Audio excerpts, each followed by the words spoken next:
And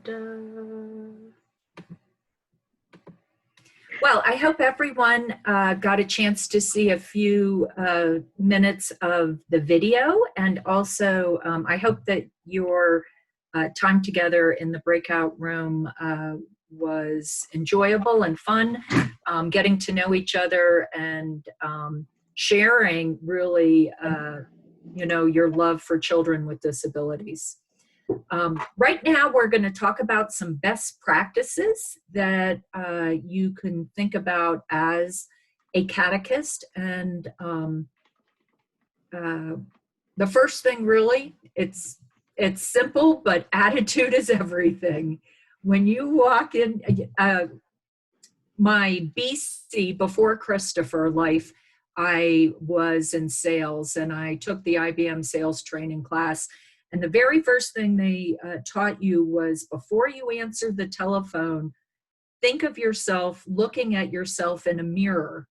And because most people look at themselves in the mirror and start to laugh, it makes your voice happy before you answer the telephone. And it's the same thing before you walk into the classroom, into the church. You know, from the moment you come into the church, you want to exude energy. You're happy to be there. You can't wait to see your students. Being prepared, I can't stress enough. It's the one time where more is better than less. Usually less is more, but being prepared with something in your toolkit to pull out if you need it is just so incredibly important. You want to limit downtime in your classroom setting. So some classes may only be an hour, some classes may be an hour and a half or 2 hours. You want to make sure that you have all that planned out. Providing a structure that's predictable is the same thing. We talked about using schedules. Dividing each class session into brief segments. So what did we just do? We broke out into a segment. And the reason for that was to really give you all a different, it's hard in a virtual setting to do things in a different way, but it gave you an opportunity to do something in a different way. And hopefully that re-energized you for the next session. Incorporating a variety of activities into one session. So you want to start off with prayer. You might have a gospel reading. You might do a craft activity. You might have a play. I mean, all those different things all can be built around one specific topic. Engaging all the students. I had one student last year. If any of you have seen Arthur on PBS, and Binky Barnes has the tough customers. And I always think of our students with emotional and behavioral delays as Binky Barnes tough customers. And I had one fella last year who did not want to do a thing. He kept saying, I'm only here because my mom and dad said I had to be. I'm only here because they said I had to be. But he never was not listening. And at the very end of our time together, you know, he was prepared. He had not received, he was a teenager, had not received his sacraments yet. He was prepared because even though he was in a crisis situation where his friends were making bad choices and he was wanting to follow the friends, but he knew that it wasn't the right choice. And so just him being in that, even though he didn't participate, he still listened. And I really believe that he'll be a different adult because of that time in that classroom. Being flexible. I always say every day is a different day in pre-K, because when you work with children with disabilities at any age level, from, you know, really infancy up to adulthood, you just never know what that day is going to be like. And it's the same for us as grown-ups. you know, somebody might just be having a bad day or you don't feel good. So just know that you need to be flexible. Just because I had a great parish religious ed director say, you know, Maggie, if we start the class off and we get the prayer in and we do our gospel reading, we do our lesson and closing prayer, great day. Next week they come in, we get the prayer off and we only get the gospel in. You know what? Great day. Next week they come in, it was chaos. We got an opening prayer done and that was it. You know what? She said, those children got one more prayer in their day that day than they would have had they not been in my classroom. So it's even that is still important. So so just be flexible. And preparing for transitions for children with autism, this is huge, and also children with visual disabilities. I always would say to my students, you know, Scott, I'm going to touch you. We're getting ready to move to the next session. And I would take my fingers very gently and do 1, 2, 3.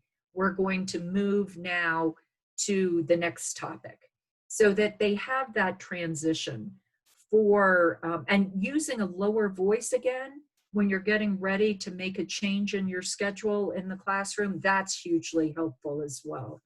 For autism, I just I can't stress that one enough as well too. When you use a multisensory approach, you can appeal to all different learning styles. So we talked briefly about sensory, but visual, auditory, tactile, olfactory, which is your sense of smell, kinetic activities, which is moving. You might not be able to do each one in every session you have, but always keep those in the back of your mind, so you're throwing activities that pair with those senses throughout the learning opportunities you provide. Always remember, always remember that our children have different abilities, not disabilities. The reason the Disabilities Ministry is called that is because that's how somebody finds us, you know, but really we are a ministry for and with people of different abilities. We talked about concrete language and praise, you know, being very specific when you praise. Thank you for sitting still, rather than good job. So I'm going to just talk a little bit. We're going to give you an idea of how to put together a lesson template, especially for children with disabilities.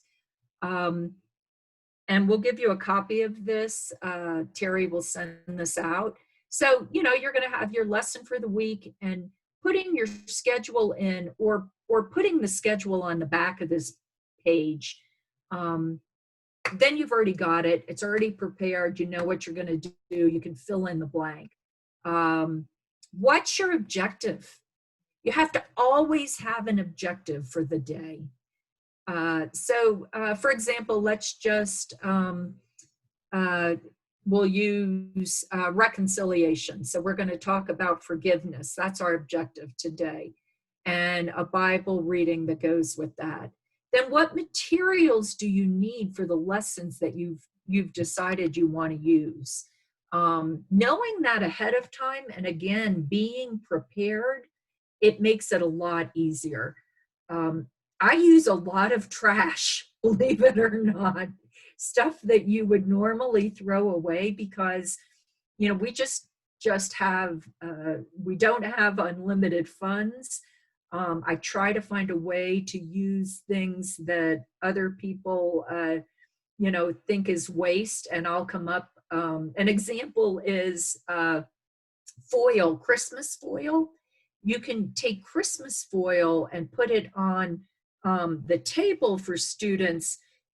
Foil has that reflection sometimes helps students with vision disabilities. They can see shiny better than they can see something that's flat white. And so, red Christmas paper, you can just put that on a board or tape it to the desk for them and then put their piece of paper over that. Another idea is cardboard. We're throwing away so many boxes. You can build a city of Jerusalem. You can take all that cardboard or newspaper and make a paper mache rock that is that's very big with a box. But then at Easter time, when they go to the tomb, they can actually act that out and push it away. So don't disregard your trash. Go through it first. Always look and think about all your students, whether they have blindness or are visually impaired. What's their lighting need? If they're deaf or hard of hearing, what's the acoustics in the room? Do they need sign language? Are they a tactile learner? What's their communication method? Do they need behavior modification? So you could just, again, note on the back of this lesson plan what you need specific for each student. If I were to do this, I tend to just use initials. I don't ever put a child's name on the paper, just because it protects their privacy. The environment, we talked about this. Is the room hot or cold? Are there other sounds? So are the walls really thin and you can hear through what the other class is doing? You might then want to play light music so that you mute that other sound out. Seating, standing, moving. Does somebody need to be up close to see or back to the window? The eye, the best light that the eye uses for vision is natural light. So if a student, again, has a vision issue and it's daytime out, if they're in the classroom setting, having the window behind them is really the best place for them to sit. A quick little story about my son. He was in a class for the summer and the professor wrote his review and put on it, "I couldn't believe you got the best grade in the class because you always sat in the back and I didn't think you were interested." And he said, "Mom, the building didn't have air conditioning and it was so hot and that was the only window that was open in the whole room. So I sat by the window every day." And I mean, I can't tell you how often I've remembered that when I've gone in to, quickly assess a classroom space. Some other specific things you might need for students. Does somebody need large print? Does somebody work best from learning with matching colors or numbers for prompts? Do they need just basic, simple yes/no questions and using a symbol that says yes or says no? Word choices for reading instead of actually reading. We talked about that, being able to glue a word on to fill in a blank. And hand underhand. So think of yourself. Would you want someone to come over and just grab your hand and make you do something? No, you wouldn't. So what you want to do with a student is say, "George, I'm going to put my hand under your hand." And by doing a hand underhand and giving them that preparation that you're going to do that, you can facilitate what their hand is doing. So rather than you pick their hand up and make them do something, you can help facilitate their hand. That's a huge, huge tactic for children who have cerebral palsy, who might have muscle atrophy, things like that. And again, it's just respectful to not just grab somebody and make them do something. And then I just put this little graphic in here, remembering to use all 7 senses. So which of those senses, try to pick 1 or 2 for your lesson and rotate those as you go through the month. This can be changed and adapted there on Teachers Pay Teachers website. There's tons of lesson plans. You can take those and just think in terms of religious education, but we'll be giving you this one so you don't have to pay for one. So we are going to talk now about some online resources. And I'm going to pull up a couple things, but I just want you to know about them. All of these links will be in the PowerPoint that you'll receive. The USCCB 1978 Pastoral Statement was huge. It was huge. It basically was the church saying people with disabilities are allowed to receive sacraments, that they have worth and that they have value. And imagine, that was 1978. I mean, it's a shame that it took us that long to actually have a statement out, but it's there, and we refer to it often. Welcome and justice for persons with disabilities. And the most important thing that I'll show you right now are the revised guidelines for the celebration of the sacraments with disabilities. So let me pull that up. And where is it?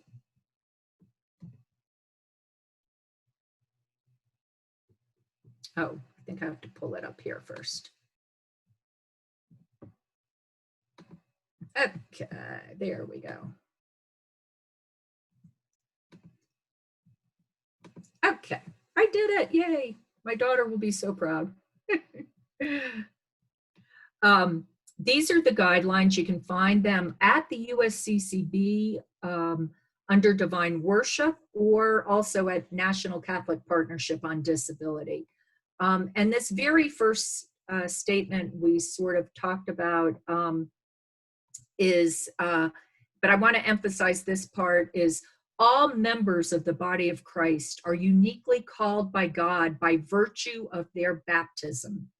And in light of this call, the church seeks to support all their growth in holiness and to encourage all in their vocations. Participating in and being nourished by the grace of the sacraments is essential to this growth in holiness. And I'll tell you, my favorite statement in here is under the Eucharist section. I believe it's paragraph 2, and it ultimately says that in the case of Eucharist, you err on the side of the baptized individual to receive the sacraments. And that, because Eucharist is our most precious and august sacrament, that then carries forward to all our other sacraments. I'm asked often, why would somebody with intellectual disabilities have to receive reconciliation? Aren't they angels? And the answer is no, they're not. But the reason is we only have so many gifts from God that we can receive. And reconciliation is one of them. So there are many ways that you can adapt reconciliation, but I would encourage you to, pursue that sacrament within your catechesis for Eucharist. And again, just by that reception of grace, I got to tell you this story. So one little girl who we worked with, who's very physically disfigured, she's also totally blind. I was able to get her a brailler for her classroom and worked with the teacher. And so she brailled, she only has 2 digits on both hands. And so she brailled out her sins. And the pastor did reconciliation at the front of the church. And so she went up. We had her use her white cane. She was just learning to use her white cane. We had her use her white cane and go up and She went on the altar independently and sat down, and as we could see her reading her sins from the back of the church, and the light that shone down on her over with the altar behind was one of the most beautiful things I've ever witnessed.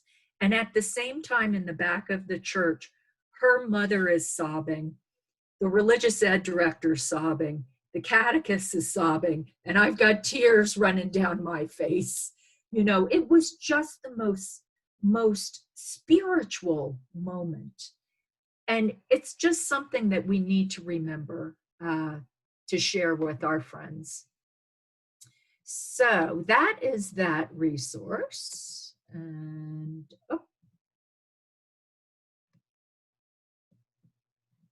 let me go here. And I'm going to go back to this.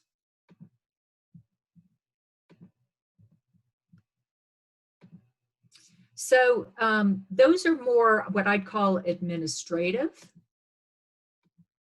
Some resources for faith formation specifically are the NCPD adapted faith formation, and those lessons are the lessons that we will talk about in our breakout session.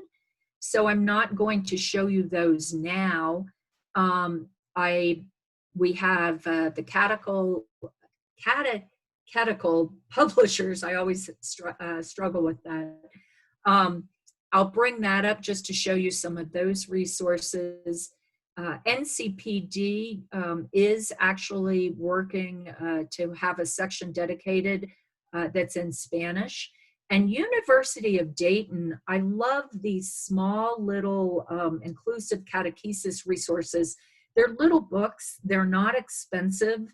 I think they're between $10 and $15 a piece. They have 10 or 12 different topics. So you could build a whole year on those 10 or 12 different topics, and they come in English and Spanish.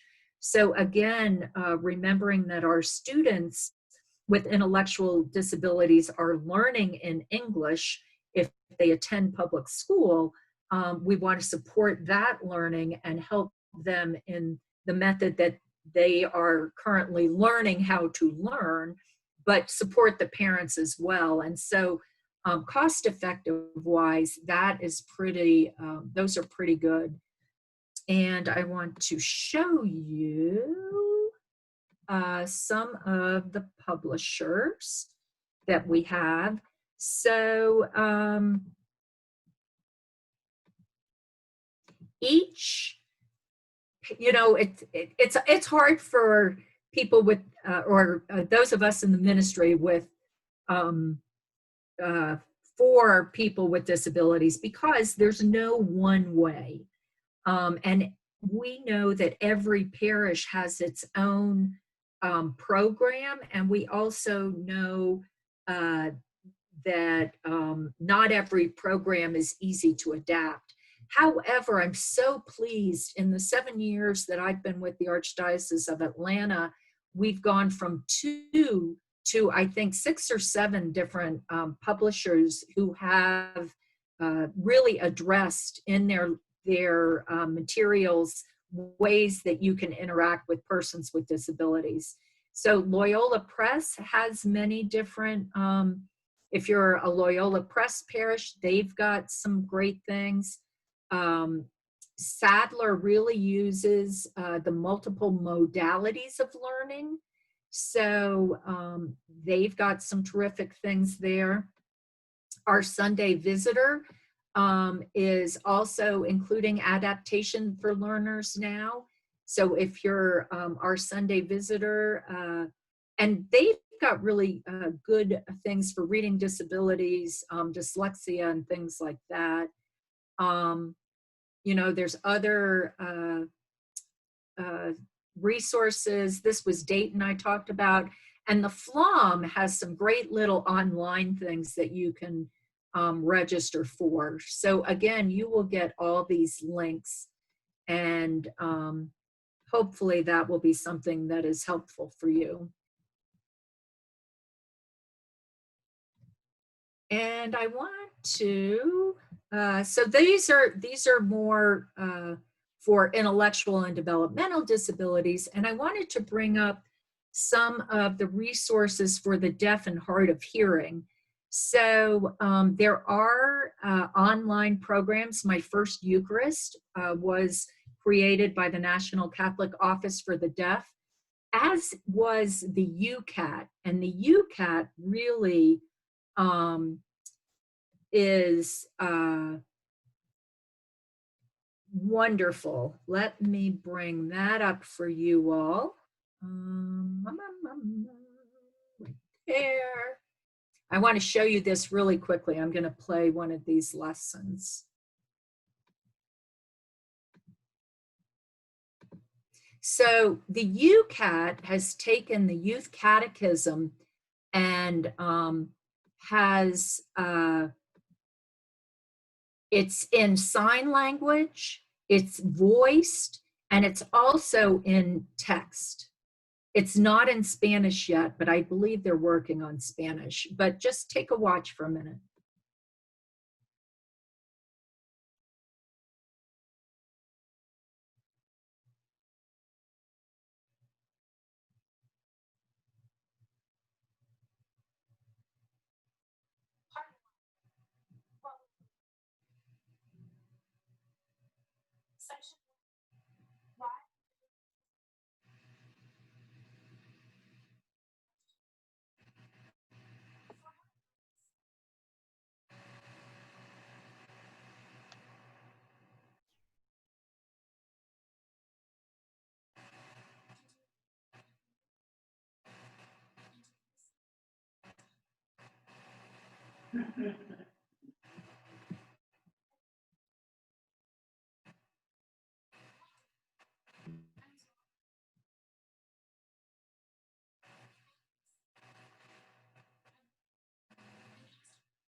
So that is a really terrific resource, just as far as covering a lot of different modalities that you can use. And it's available online. I'm not sure, I don't think they're charging yet for it, I don't think you have to pay to use it. So I would encourage you to explore that. I want to mention the Xavier Society for the Blind. So I'm a vision teacher and I have the ability to prepare Braille, but I'm not a licensed transcriber. If you need Braille, and many of the Catholic texts are already in Braille, the individual student has to register with Xavier Society for the Blind.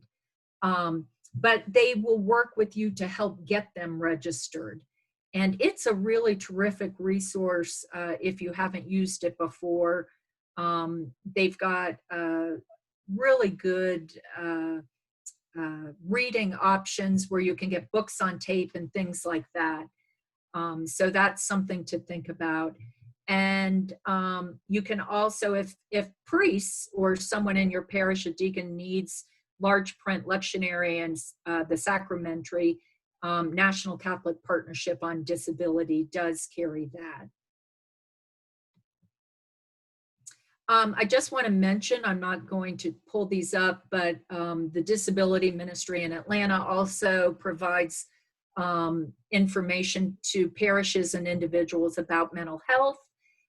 There is an absolutely wonderful partnership happening with Health and Human Services nationally because of coronavirus and the need that everyone feels will be tremendous for mental health resources. So you can go on and watch many different YouTubes talking about the intersection of faith and mental health. National Catholic Partnership on Disability has a council on mental health. I always on my website have the suicide prevention number, and it's on my desk, it's on taped to my PC. I can tell you since April, in my family, we've had one suicide, one person who's attempted 3 times, and another one who used the resources and is doing really well. And these were all coronavirus, isolation, life spinning out of control, young people. It's really difficult for young people these days to not have that social interaction. So just so you have these resources, hopefully you'll never need to use them. And so what we are going to do is get into depth and talk about the adapted family faith formation model. And I will tell you that we have a resource in the Archdiocese of Atlanta. I heard her presentation about family faith formation, and I thought to myself, this would be perfect for our Hispanic families, because I have upwards of 300 families in 4 or 5 parishes, and prior to COVID, they were gathering monthly, but they really didn't have any direction. You know, it was just kind of getting together to support each other. They would pray and then share food, but you know, they just weren't, you know, we weren't building a foundation for them. And so I decided to take that family faith formation model and adapt it so that we could provide resources for families whose children had disabilities. Again, my experience in the Hispanic community is typically they see and feel the brokenness before they see the possibilities. And so my goal is really to highlight, if we can, ways that our children can be seen as participating and productive in the family environment.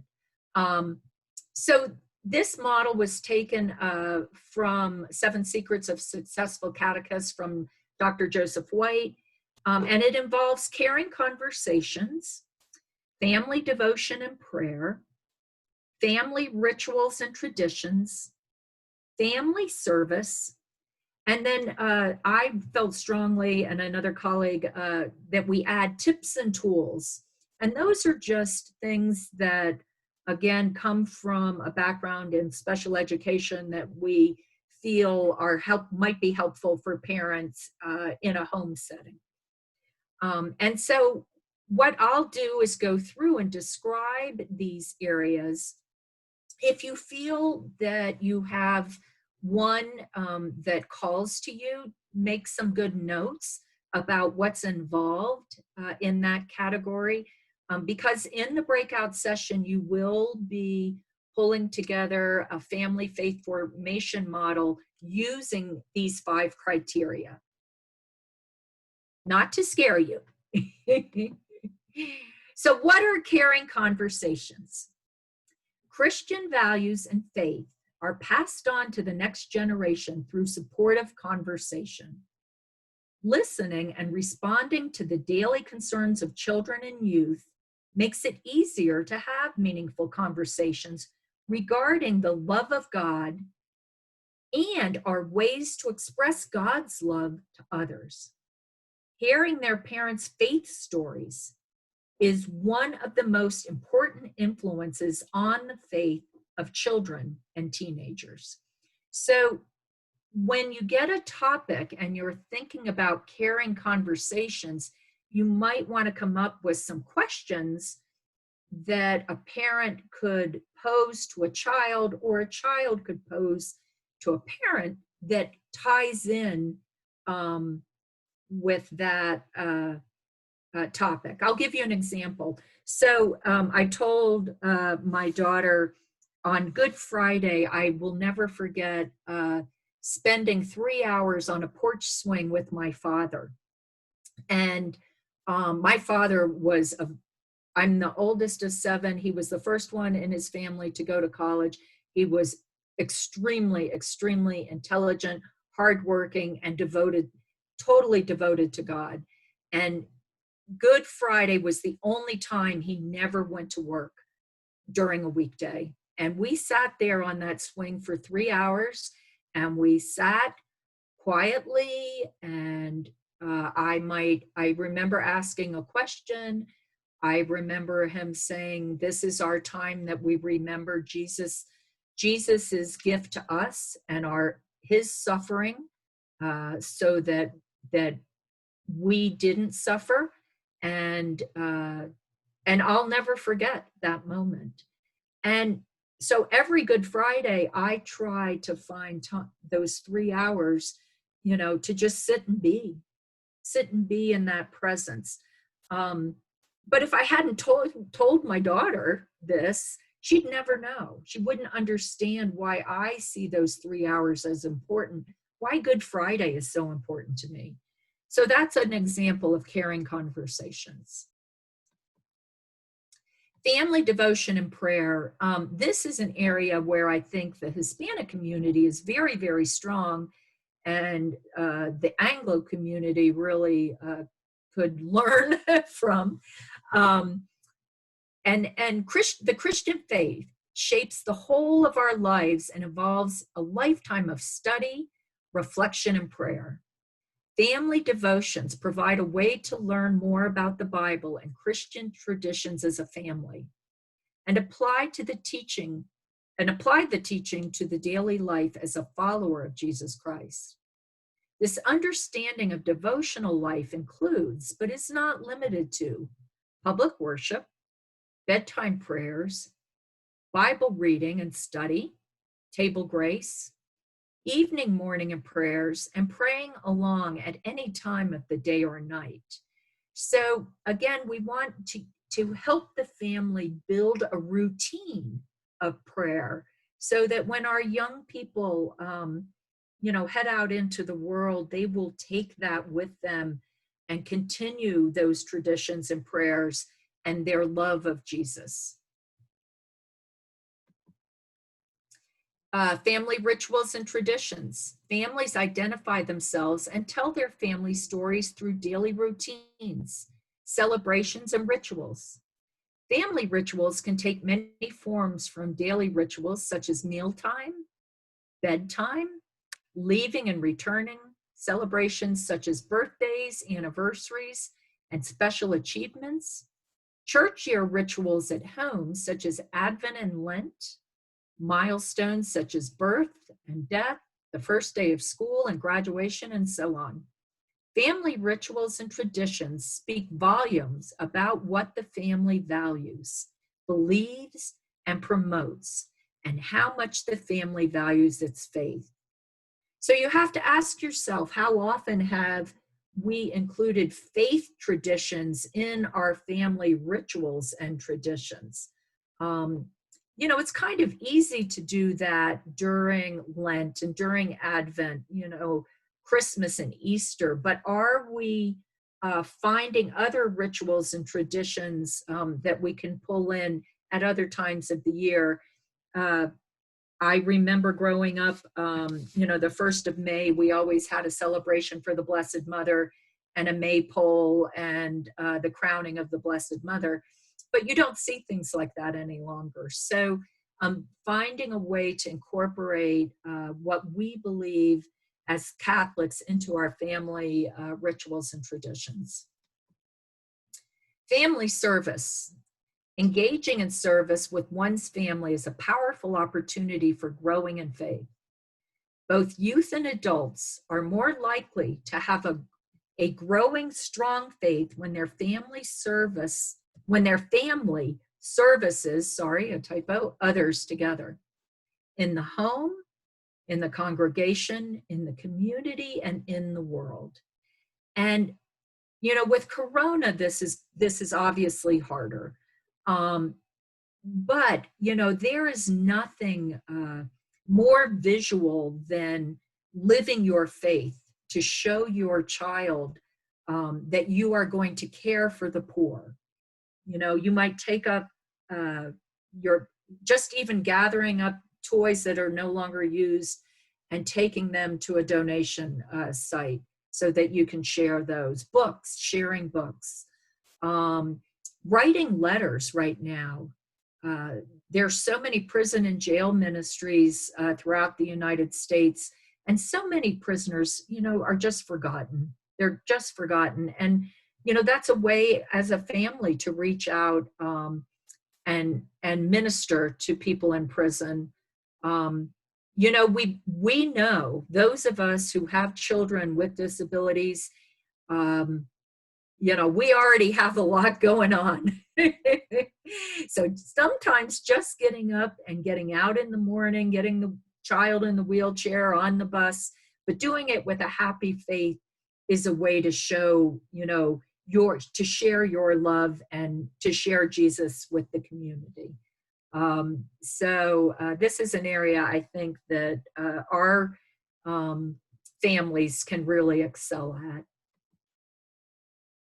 So what we will do is get ready for our breakout groups. We will use this model, which I believe your leaders have gotten, and you'll be given a topic, and we're going to ask you to take about 20 minutes to create a lesson with 1 or 2 activities per these different areas. And I do, again, want to always remember to incorporate scripture somewhere in one of the activities. And I think that we are ready to go. Yes,